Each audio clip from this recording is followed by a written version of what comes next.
नमस्कार YouTube family, कसे आहात तुम्ही सगळे? मी पण छान आहे। आज आता आपण कुकर लावला आहे एकीकडे आता भाजी करते। चला तुम्हाला दाखवावी। रोज माझा व्लॉग या संध्याकाळच्या स्वयंपाकापासूनच सुरुवात होतो।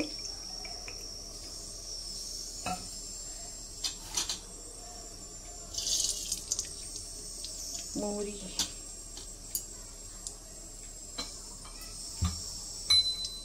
व्लॉग कसा वाटतो ते सांगत चला, कमेंट टाका काही।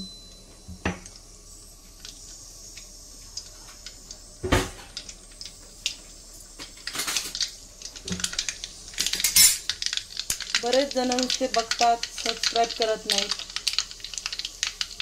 प्लीज लाईक आणि सबस्क्राइब करत चला। मला तुमच्या मदतीची गरज आहे।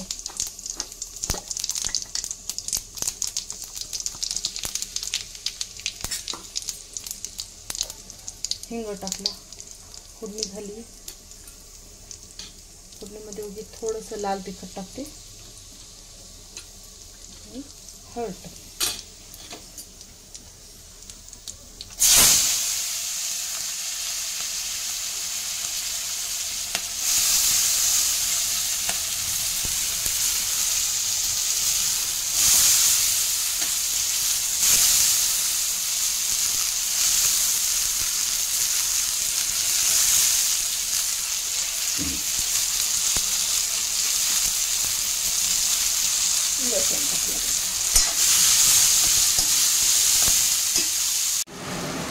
चिमणी चालू केली आहे।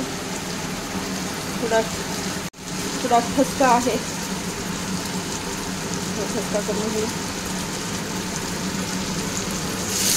याला वापरायची आहे, त्यासाठी थोडं पाणी टाकलं त्यामध्ये। आधी मी गवार पूर्ण वाफवून घेऊ। थोडी गवार शिजली की त्यानंतर मी त्यामध्ये मसाले टोपल्यावर मी झाकण ठेवले। एकीकडे भाजी शिजतीये, एकीकडे कुकर चाललंय। मी आता कांदा कैरीचे तक्कू करते। आता कशी करते तक्कू? एक कैरी होती गुढीपाडव्याच्या दिवशी आणलेली, मी तिचे किसून घेतलं। एक कांदा घेतला, आता ह्या दोन्ही याला एकत्र किसून घेतले।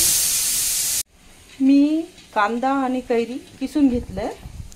आता त्यामध्ये मला हे सगळं टाकायचं आहे। हळद, थोडीशी हळद घेतली आहे, त्याच्यानंतर तिखट, मीठ आणि गूळ घेतलाय बारीक कुटून। आता मी हे सगळं या किसमध्ये टाकते आणि वरून त्याला फोडणी टाकते।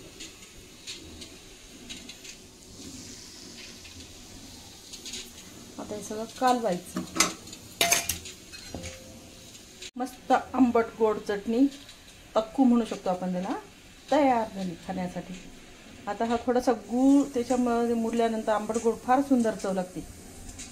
तुम्ही करून पहा। एकीकडे आपली भाजी पण शिजली आहे।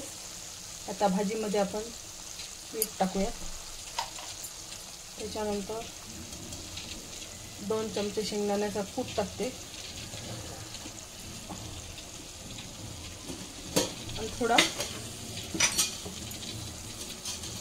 अर्धा चमचा काळा मसाला।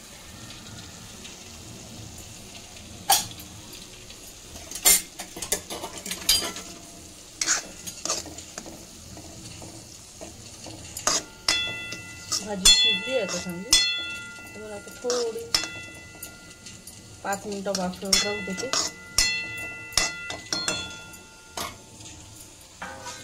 5 मिनिटं झाकून ठेवू।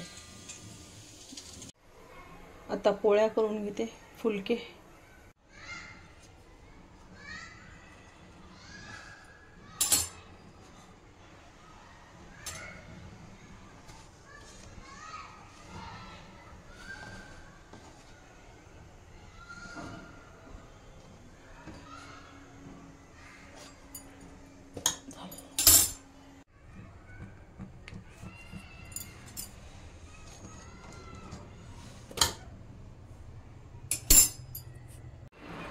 कशा आहात यूट्यूब फॅमिली? आज मी इडली करणार आहे. आज इडली कशी करते ते तुम्हाला दाखवते. इडलीसाठी मी चटणी तयार करते. त्यासाठी मी शेंगदाणे आणि डाळवं आणि खोबरं पण भिजवलं होतं. खोबऱ्याचे आता काप करून घेतले. एक अर्धा तास भिजत ठेवलं होतं शेंगदाणे आणि डाळवं. आता मी मिक्सरमध्ये टाकते.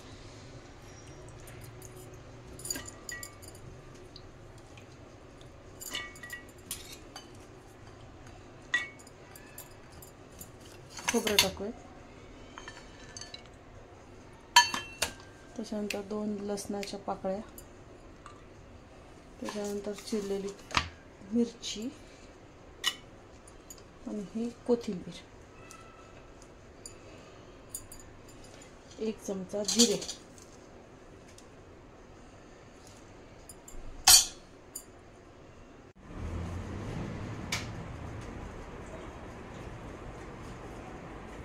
हा माझा छोटासा ब्लॉग होता. जर ब्लॉग आवडल्यास लाईक, शेअर आणि सबस्क्राईब नक्की करा.